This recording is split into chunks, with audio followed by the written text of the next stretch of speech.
Hi, welcome to ALC. I'm Irene.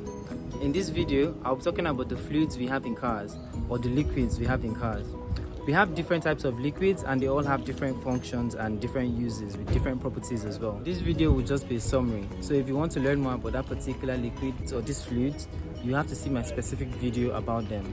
I will start by naming them, and it's not in any order, so not in order of importance or order of anything. It's just me listing them, and I'll speak a little bit about them and show you where they are located.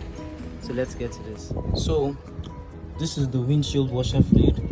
This is where we pour the windshield washer fluid actually. It's the fluid used to wash the windshield when we pull on the windshield wipers to wipe the windshield. So it's normally water and soap. There are also pre-made fluids that we can pour in here, so rather than us mixing water and soap, because we might not know the right share to use or the right quantities to use.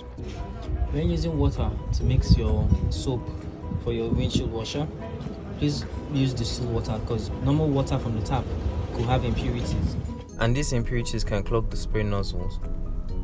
So next we have the coolant. As you can see, coolant.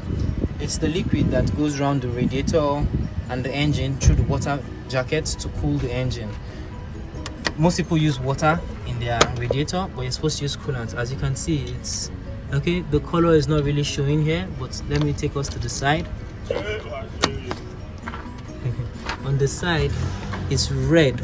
It's not showing here either, but this particular one is red. It's not showing clearly that it's red. Can you somehow see it? But it's not showing here. Using water isn't good in your radiator, because water has the tendency to rust and boil at 100 degrees centigrade, but coolant has anti-rust properties and can withstand heat above 100 degrees centigrade. Most coolants have corrosion inhibitors, and they prevent the metals in the radiator from corroding. Here in Nigeria, we do not get snow, so we do not need antifreeze. When mixing your coolant, make sure you use distilled water.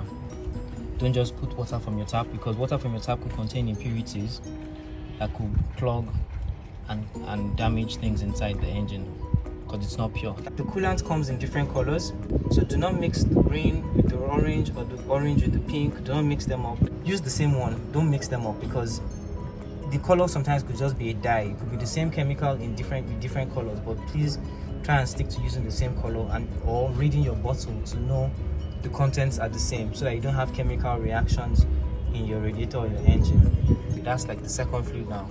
So now to the engine oil. That is the oil that we pour into the engine. So you have to use the specification indicated by your manufacturer. So this one is SAE 0W20. So you should use SAE 0W20 in your engine. So to check your engine oil level, you pull your dipstick and you check it. Those 2 points. Lower dot shows that it's low, the second dot shows that it's full. That's for the engine oil.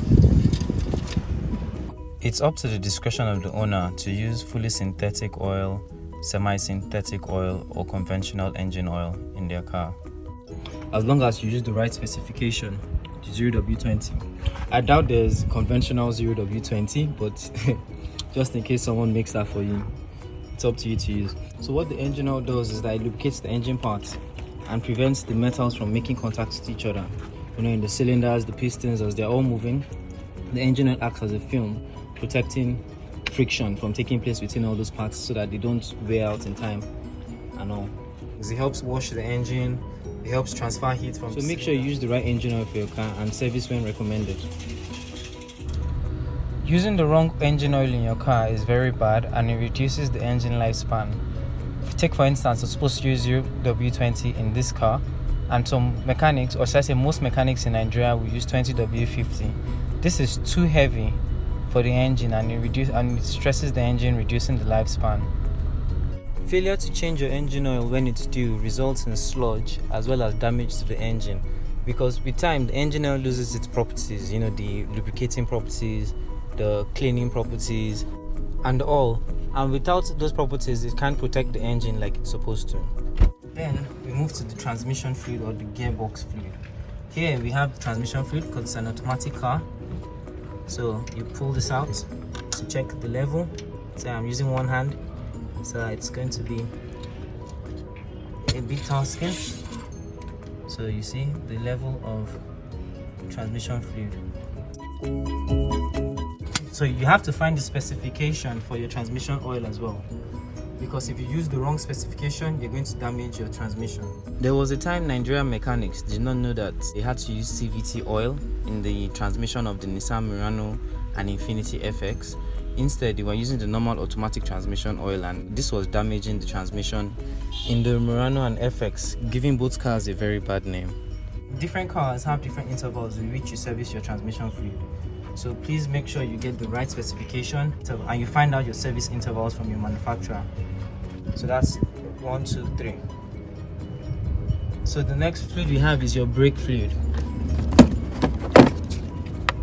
That's the brake fluid. That's the fluid that goes into your brake master cylinder, the brake master. So here it tells you what kind of fluid to use. If you see .3, use only .3.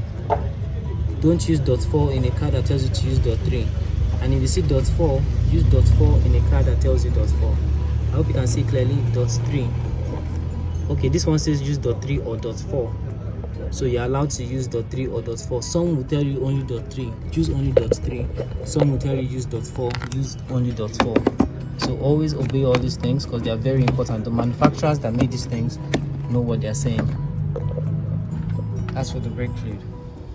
So now in this car, the brake fluid, it states use only .4. So when it says use only .4, use only .4. Do not pour .3 inside here. So you can see this is in the same place, the brake fluid reservoir, the brake master. So it's all good. This one now says use only .3. Use only .3. The main difference between .3 and .4 is the boiling point. .4 has a higher boiling point, and as a result, it takes longer for moisture to get into the system. So now, this is another car. Some cars have hydraulic power steering fluid, while some have electric power steering. The other two cars I used were electric power steering, so they didn't have this. So now this is a power steering fluid. So it's reddish in color. So you make sure you gauge it. It has a gauge for when it's hot and when it's cold. Can I get the cold? Yeah, when it's cold, when it's hot. Max, min. Make sure it's checked regularly and gauge. If your power steering fluid is low, your steering becomes stiff and it's harder to turn. Also, if air gets into your power steering system, you start hearing noises when you're turning the steering, and with time this damages the power steering pump. For rear-wheel drive, all-wheel drive and four-wheel drive cars, we have center and rear differentials. So this is the rear differential of a Toyota Land Cruiser, and it has differential fluid inside. At the bottom there's a part for draining the fluid, and at the top there's a filler for filling it. It's oily and dirty now, so we can't see it clearly, but you get the idea of where to pour the differential fluid. So all these things I mentioned, we have the windshield washer fluid, coolant, engine oil, brake fluid,